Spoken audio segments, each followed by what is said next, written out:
He had been staring at the same box score for 10 minutes. You're gonna wake Karen. She needs a rest. New York is 3 hours ahead. You know, her biological clock is probably spinning like a top. Ellen Roper didn't even pause her manicure. Clad in a vibrant, flowing caftan that featured more geometric shapes and neon colors than a psychedelic rock poster, she was a woman whose unfulfilled desires were as loud as her jewelry. Her layered necklaces, beads, gold-plated chains, and an oversized turquoise pendant clinked with every movement, a metallic percussion that underscored her perpetual boredom. Filing my nails is gonna wake up your knees? Helen countered, her voice dripping with a weariness that only 20 years of marriage to a man who considered a walk to the mailbox an expedition could produce. It's not the filing, Stanley, it's the breaking. Every time you break a nail, you swear loud enough to wake the dead. Oh, so that's what got you up. I thought it was the scent of a missed rent payment or perhaps the rare thrill of a thought passing through your head. Stanley grumbled, shifting his weight. The springs in his chair groaned in sympathy. Just hold it down, will you? She flew in all the way from New York, and the girl is exhausted. You've heard of jet lag, haven't you? It's a scientific condition. It's like being hungover without the fun of the gin. Helen rolled her eyes, the blue shadow on her lids shimmering in the dim lamplight. Heard of it? I married it. You've been in a permanent state of jet lag since the Eisenhower administration. And as for Karen, she isn't adjusting to a new time zone. She's trying to adjust to living the life of a cloistered nun.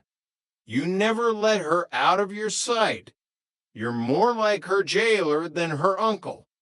We're in California.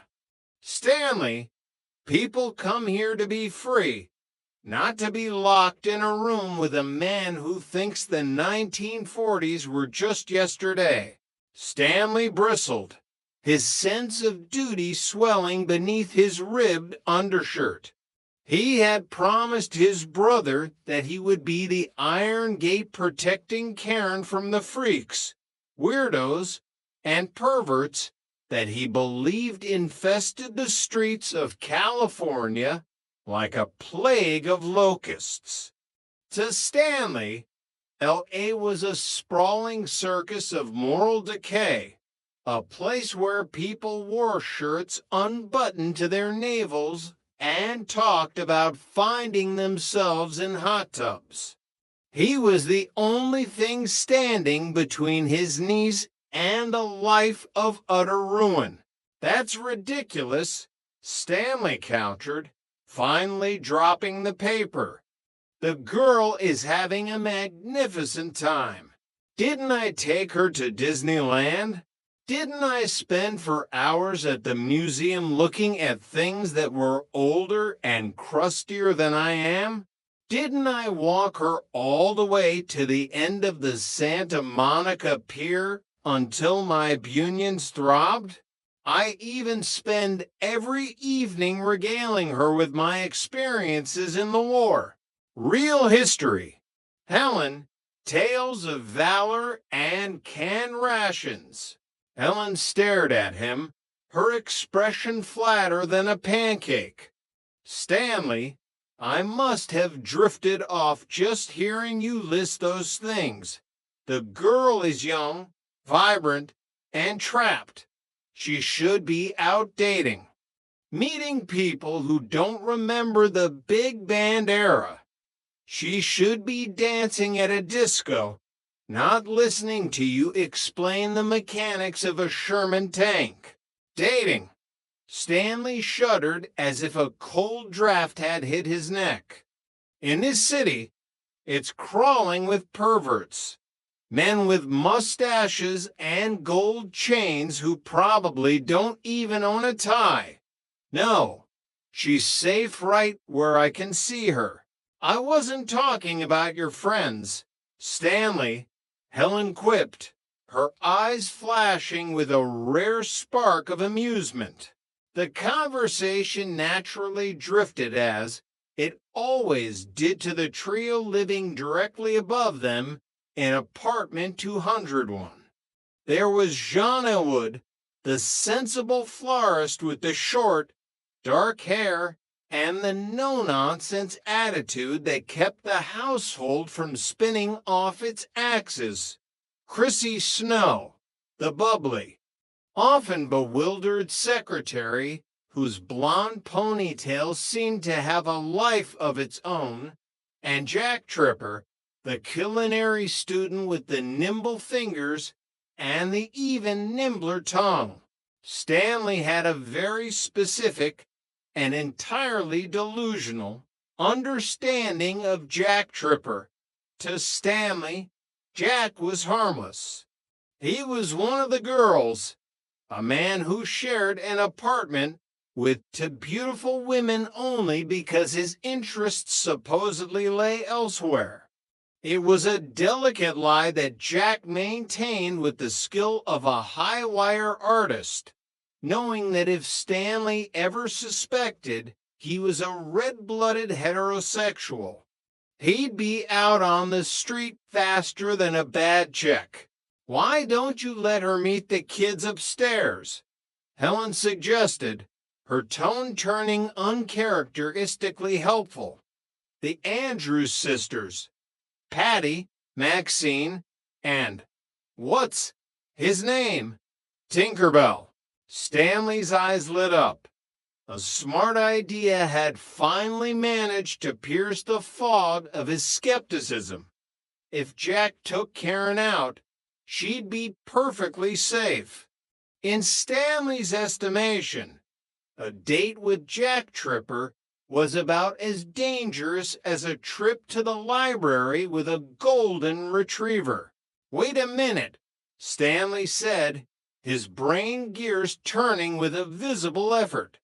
You might actually be onto something. Helen, put a mark on the calendar. For once in your life, you've got a smart idea. If she goes out with Jack, it's like sending her out in an armored truck. He wouldn't even know what to do with a girl like Karen. I'll go talk to him as soon as she wakes up. Chapter 2. The Jimmy Cake and the Bribe. Upstairs in apartment 201, the atmosphere was a stark contrast to the Roper's stagnant living room. The air was a chaotic blend of burnt sugar, floor wax, and the faint, sweet scent of the carnations Jeanette had brought home from the shop. It was Jeanette's birthday, and the tiny kitchen had become a battlefield of culinary ambition and extreme budgeting. Jack Tripper stood over the counter, his white apron tied tightly around his waist, and a look of intense concentration on his face. Before him sat a cake of lopsided confection with thick, neon pink frosting that looked like it might be radioactive. He had purchased it at a steep discount from the bakery because it had been abandoned by its original recipient. I'm telling you, Chrissy, it's a masterpiece of economy, Jack said, his voice muffled by the focus of his task. He was currently using a toothpick to meticulously excavate a section of the icing. Chrissy leaned over his shoulder, her brow furrowed. She was holding a rubber bone for a reason she couldn't quite remember. Jack, it says happy birthday, Jimmy. Jeanette's name isn't Jimmy. It doesn't even rhyme. It doesn't even have the same amount of syllables. Details